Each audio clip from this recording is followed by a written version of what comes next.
This is the story of Jesus Christ, peace be upon him, in Islam. And most of this is taken from the chapter 3, verse 35 to 55 from Quran. And it starts with the family of Imran, who is the grandfather of Jesus Christ. And when the wife of Imran is expecting, she swears to God that she will dedicate the child. She's expecting the child to be male, and she will dedicate the child in the cause of God, and she will make him a rabbi, a scholar.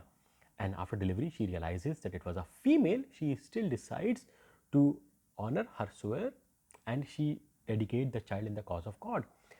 And she was given the care of Zachariah, who was the uncle of Maryam, marry this child.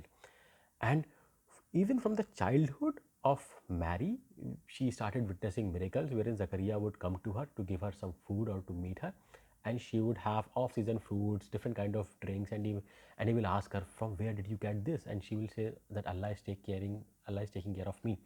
And seeing all these miracles, Zachariah asks Allah as well that give me a miracle as well. I am very old, my wife is very old, but we want a child. And Allah grants the wish. And this is how Yahya was born. In English, John the Baptist was born. So one fine day when Maryam, Mary, the mother of Jesus, is worshipping, a man a man appears in her chamber, and she really gets scared, and she says that be scared of God, and I seek the protection of God. And the man replies that I am the angel sent by Allah, and I am just a messenger. And it was the angel Jibrail, the same angel who was sent to Prophet Muhammad, peace be upon him. And he said that I have brought the good news for you, that you will bear a noble Masih, a messenger of God. You will bear a child. And she says that how will I bear a child when no one has ever touched me? And he says that it is very easy for God, and the Arabic word is kun fayakun. He says be, and it is. So the God says be, and then she becomes pregnant. And after a few months, when the time of delivery is coming, she goes towards the desert wherein she delivers the child, and then she is worried, what will people think? And the God tells her to not speak for 3 days. And this is where Jesus Christ, peace be upon him, performs the first miracle. He is just a few hours old, and he speaks when people ask Maryam, how can you bear a child when you are not married? And the child speaks, and he justifies the chastity of his mother. And then this goes on. Jesus Christ performs multiple miracles with the permission of God. A few of these miracles are sculpturing birds out of clay and then blowing in them, and then the birds coming to life, uh, treating the leper, treating the people who have been blind from birth, and the biggest miracles, one of the biggest miracles, bringing dead people to life. So he performs all these miracles, and he calls people to worship one God, the same God that we all worship. In fact, you are Islam is the only religion apart from Christianity which makes it an article of faith to believe in Jesus Christ, peace be upon him.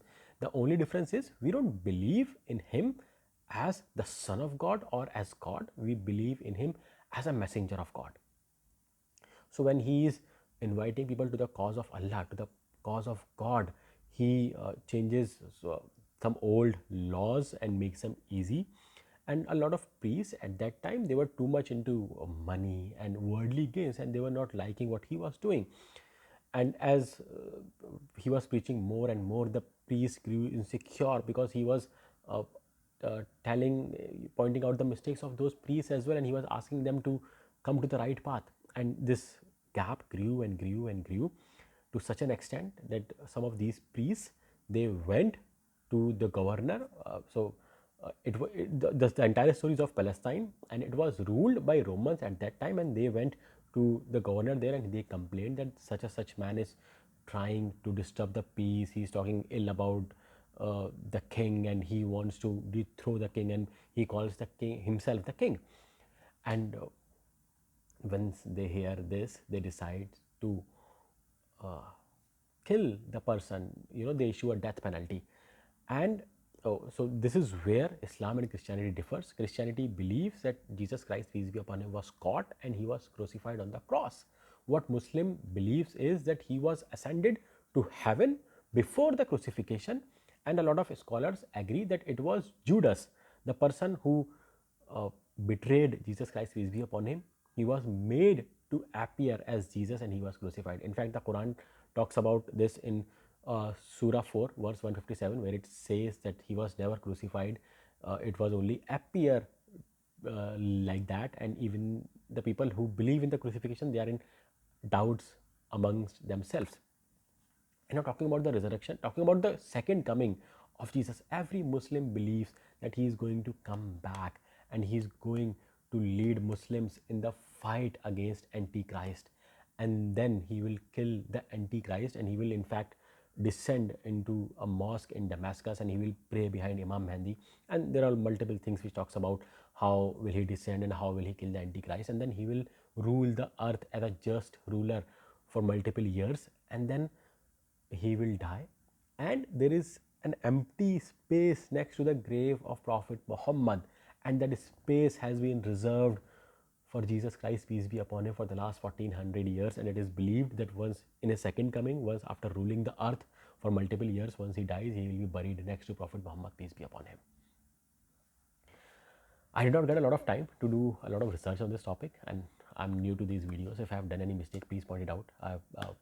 I can be wrong here. Thank you so much. Jazakumullah khair.